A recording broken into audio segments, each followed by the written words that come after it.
Pan dwi lawr ar y ceie yma, ar Forea Sul yn trial hyfforddi plant siwr i wario rygbi, wi wastad yn dweithio nhw dro ar ôl tro, edrychwch ar ôl y bêl, parchwch y bêl, trysorwch y bêl, achos dyma'r peth pwysig ar y ca.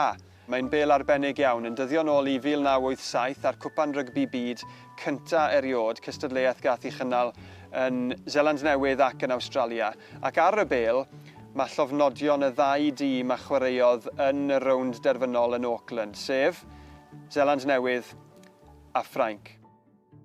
Nawr oedd yn nhad yn gweithio mas yn y gystadleuaeth, gath e gais i gael pêl wedi llofnodi gan y ddau dîm yn y rownd derfynol fel gwobr i gystadleuaeth. Nath e feddwl, wel, os ydw i'n mynd i'r trafferth i gael un pêl, man y man, i fi gael dwy a chadw'r llall, dyna beth nath e.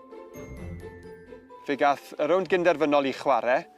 Cymru'n colli fel mae'n digwydd yn erbyn Seland Newydd, y Crysydion yn mynd mlaen i waren erbyn Ffrainc, ac o bod hynny, bant a fe'n syth i westai y ddau dîm, hongian o gwmpas a fesul un, pob un o'r chwaraewyr yma yn llofnodi y bêl. Felly o dîm Seland Newydd mae dyn ni bobl fel John Gallagher, John Kirwan, Smoking Joe Stanley, Michael Jones hefyd, ac o dîm Ffrainc wedyn, Serge Blanco, Philippe Sella, Frank Manel, Pierre Berbizier, Eric Champ, maen nhw i gyd yma ar y bêl arbennig hon. Mae'n special.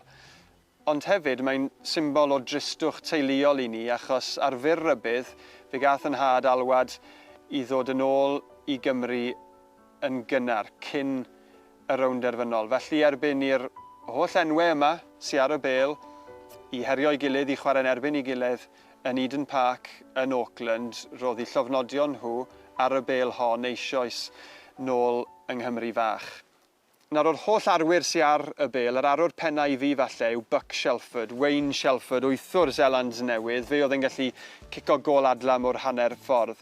A beth sy'n gwneud y stori yma'n gyflawn yw, y mod i, rhai blynyddoedd yn ddiweddarach, ar y ceie yma, yn chwarae rhywfaint o rygbi gyda'n ffrindiau i'r clwb lleol, a Wayne Shelford o bawb yn dod i gynnal sesiwn hyfforddi.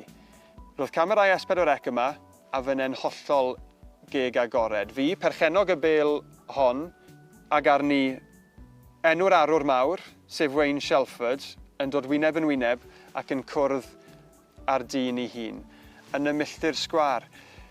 Felly pan i fi yma ar Forea Sul yn rhedeg o gwmpas ac yn dweud wrth y bobl ifanc yma i drysori'r bêl ac i edrych ar ei hôl hi, falle mai dyma pam.